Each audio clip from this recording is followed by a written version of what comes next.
স্বাগতম সবাইকে। প্রিয় ছাত্রছাত্রী, আলোচনায় ছিলাম অর্থনীতি অনার্স দ্বিতীয় বর্ষ মাস্টার শেষ পর্ব, জাতীয় বিশ্ববিদ্যালয় ব্যষ্টিক অর্থনীতি সাবজেক্টে উপাদান উৎপাদন বিশ্লেষণ অধ্যায়ে, অর্থাৎ ইনপুট আউটপুট অ্যানালিসিস চ্যাপ্টারে পার্ট 15 15তম ক্লাস হবে আজকে।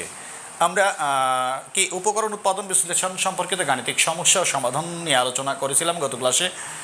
আজকেও সে সম্পর্কিত আলোচনা হবে এবং সামনে আরও কয়েকটা ক্লাস আমরা এই কেন্দ্রিক করব। অর্থাৎ এই অধ্যায়ের ম্যাথমেটিক্যাল টার্মগুলোই আমরা শিখব পর্যায়ক্রমে। একটা কোশ্চেন আমি দাঁড় করে রাখছি, দেখো নিচে তিনটি শিল্পের উপকরণ সহগ ম্যাট্রিক্স ও চূড়ান্ত চাহিদা দেওয়া আছে। অর্থাৎ এটা হচ্ছে উপকরণ সহগ ম্যাট্রিক্স। A equal 0.2, 0.4, 0.1, 0.3, 0.1, 0.3, 0.2, 0.2 and 0.2। অর্থাৎ কত সারি কত কলাম? 3 সারি 3 কলাম। অর্থাৎ এখানে 3 সারি 3 কলাম দ্বারা বোঝাচ্ছে এখানে তিনটি শিল্প নিয়ে কথা বলা হচ্ছে। তিনটি শিল্পের আন্তঃশিল্প সম্পর্ক, অর্থাৎ তিনটি শিল্পের কি উপকরণ সহগ ম্যাট্রিক্স এটা। এবং ওই তিনটে শিল্পের চূড়ান্ত চাহিদা ডি ইকুয়াল 10, 5, 6। চূড়ান্ত চাহিদা ডি ইকুয়াল 10, 5, 6 চূড়ান্ত চাহিদা ম্যাট্রিক্স এটা। এটা উপকরণ সহগ ম্যাট্রিক্স। চূড়ান্ত চাহিদার বিভিন্ন উপাদানের অর্থনৈতিক ব্যাখ্যা জানতে চেয়েছে এখানে। চূড়ান্ত চাহিদার বিভিন্ন উপাদানের অর্থনৈতিক ব্যাখ্যা দাও।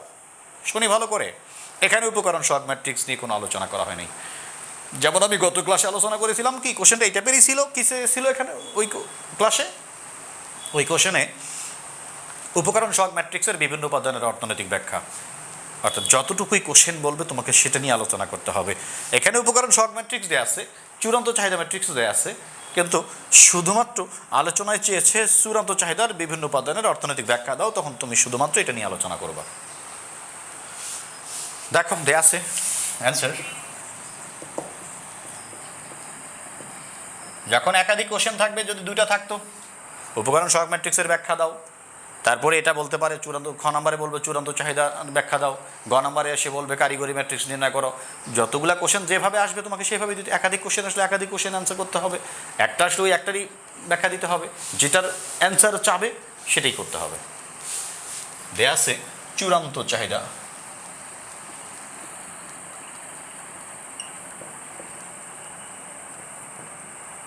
ডি ইকুয়াল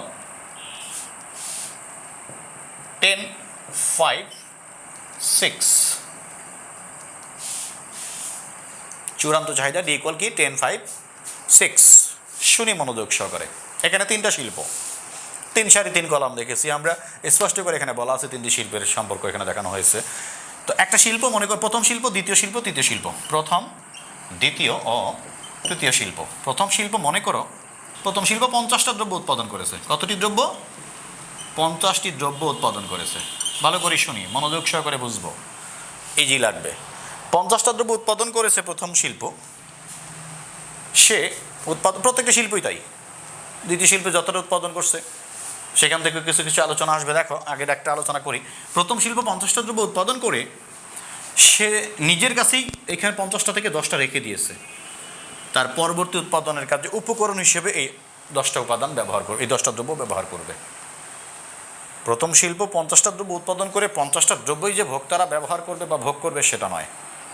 কী করলো? প্রথম শিল্প 50টা দ্রব্য উৎপাদন করে নিজের কাছে 10টা দ্রব্য রেখে দিল, তারপরের কাজে অর্থাৎ পরবর্তী উৎপাদন কাজে উপকরণ হিসেবে ব্যবহারের জন্য। প্রথম শিল্পের এই 50টা দ্রব্য থেকে দ্বিতীয় শিল্পে 20টা দ্রব্য নিয়ে নিল। এটা কিনে নিল বা তাদের চুক্তিবদ্ধ অনুযায়ী তারা ব্যবহার করতেছে, অবশ্যই কিনে নেবে। কী হলো? দ্বিতীয় শিল্প 20টা দ্রব্য নিল। কেন নিল দ্বিতীয় শিল্প? দ্বিতীয় শিল্পের উৎপাদনে উপকরণ হিসেবে ব্যবহার করবে এই প্রথম শিল্পের দ্রব্য 20টা। তৃতীয় শিল্প এখান থেকে নিল 10টা। তৃতীয় শিল্প একইভাবে তার তৃতীয় শিল্প তার নিজের উৎপাদনের কাজে প্রথম শিল্পের দ্রব্য 10 একক উপকরণ হিসেবে ব্যবহার করবে। তাহলে কি থাকলো? দেখো প্রথম শিল্পের উৎপাদন করেছিল কতটি? 50টি দ্রব্য। সে নিজে 10টা রাখলো, দ্বিতীয় শিল্প নিল 20টা, তৃতীয় শিল্প নিল 10টা। অর্থাৎ 20 আর 10, 30 আর 10, 40টা দ্রব্য কী হলো? পরবর্তী উৎপাদনের কাজে ব্যবহার হবে উপকরণ হিসেবে। সে নিজে রাখছে, অন্য আরও 2টা শিল্প নিয়েছে। অর্থাৎ একটা শিল্প যে দ্রব্য উৎপাদন করে তার পুরোটাই ভোক্তারা ভোগ করে না। ভোক্তারা যেটা ভোগ করে সেটাই চূড়ান্ত চাহিদা। ভোক্তারা যে চাহিদাটা করে সেটাকে বলা হয় চূড়ান্ত চাহিদা। তাহলে চূড়ান্ত চাহিদা থাকতেছে কতটুকু? 50টার মধ্যে 40টা তো তারাই রাখতেছে, 3টা শিল্প তারা নিজেরাই রাখতেছে, উপকরণ হিসেবে ব্যবহার করার জন্য পরবর্তী উৎপাদন কাজে। তাহলে ফাইনালি ভোক্তারা ব্যবহার করতেছে কয়টা? 50টা থেকে 40টা গেলে থাকে কতটি? 10টি। অর্থাৎ প্রথম শিল্পের উৎপাদিত মোট দ্রব্য থেকে ভোক্তাদের চূড়ান্ত চাহিদা বা ভোক্তারা ভোগ করে কতটি দ্রব্য? 10টি দ্রব্য।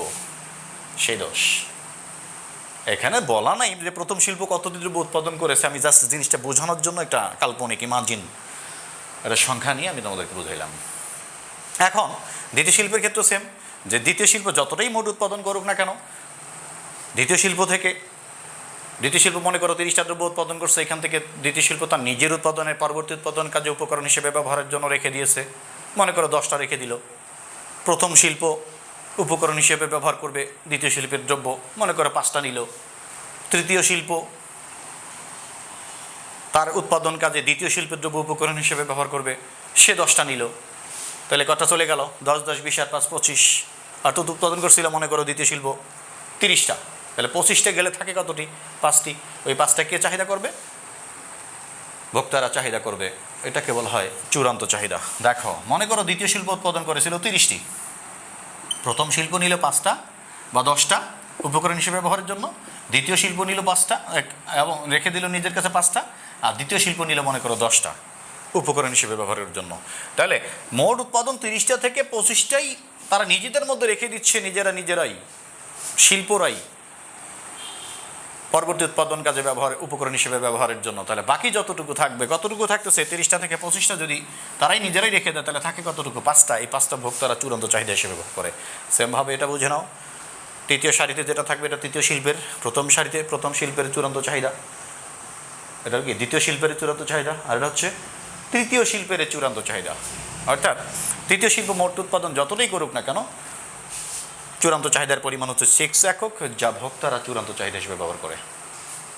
এইভাবে তোমাদেরকে লিখতে হবে না, আমি জাস্ট এখন তোমাদেরকে বুঝাইলাম, এখন আমি সুন্দর করে গোছায় লিখে দিচ্ছি।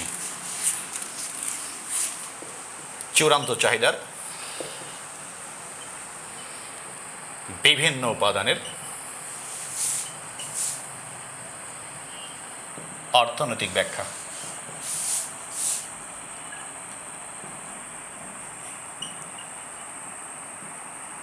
তাহলে প্রথমটাকে D1, চূড়ান্ত চাহিদার পরিমাণ। দেখো চূড়ান্ত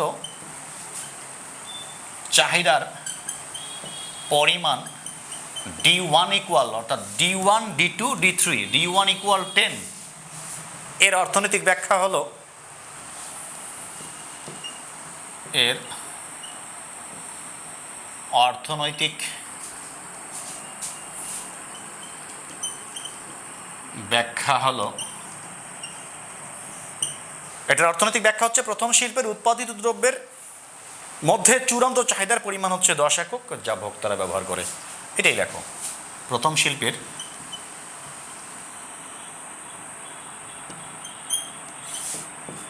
উৎপাদিত দ্রব্যের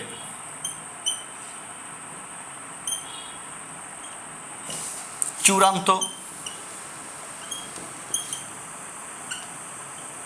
চাহিদার পরিমাণ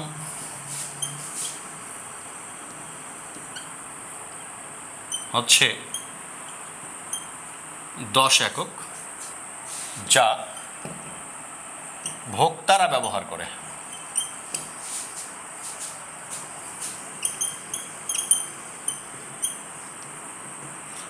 এরপরে আসো চূড়ান্ত চাহিদার পরিমাণ D2, প্রথম চূড়ান্ত চাহিদা গেল, দ্বিতীয় চূড়ান্ত চাহিদার পরিমাণ D2 ইকুয়াল 5। এর অর্থনৈতিক ব্যাখ্যা হবে, দ্বিতীয় শিল্পের উৎপাদিত যতটাই উৎপাদন করুক মোট দ্রব্য, দ্বিতীয় শিল্পের উৎপাদিত দ্রব্যের চূড়ান্ত চাহিদার পরিমাণ হচ্ছে 5 একক, যা ভোক্তারা ব্যবহার করে। একটা বুঝলে বাকিগুলো ইজিলি বোঝা যায়। থার্ড পয়েন্টে দেখো, তৃতীয় চূড়ান্ত চাহিদার পরিমাণ D3 ইকুয়াল 6 দ্বারা বোঝাচ্ছে তৃতীয় শিল্পের উৎপাদিত দ্রব্যের, তৃতীয় শিল্পের যে মোট উৎপাদন করে তার থেকে 6 একক হচ্ছে চূড়ান্ত চাহিদার পরিমাণ। তৃতীয় শিল্পের মোট উৎপাদিত দ্রব্যের মধ্যে চূড়ান্ত চাহিদার পরিমাণ হচ্ছে 6 একক, যা ভোক্তারা ব্যবহার করে। এই ছিল এই ক্লাসের আলোচনা। আশা করি তোমরা ক্লিয়ারলি বুঝতে পারছো ডিয়ার স্টুডেন্টস। এরপরে কারো সমস্যা মনে করে থাকলে কেউ অবশ্যই আমাকে কমেন্টে জানাবা। আর আমার ক্লাস ভালো লাগলে অবশ্যই সবাই আমার চ্যানেল সাবস্ক্রাইব করবা, প্রত্যেকটা ভিডিও লাইক শেয়ার কমেন্ট সব কিছু করে আমাকে বেশি বেশি করে উৎসাহিত করবা। ওকে, আল্লাহ হাফিজ।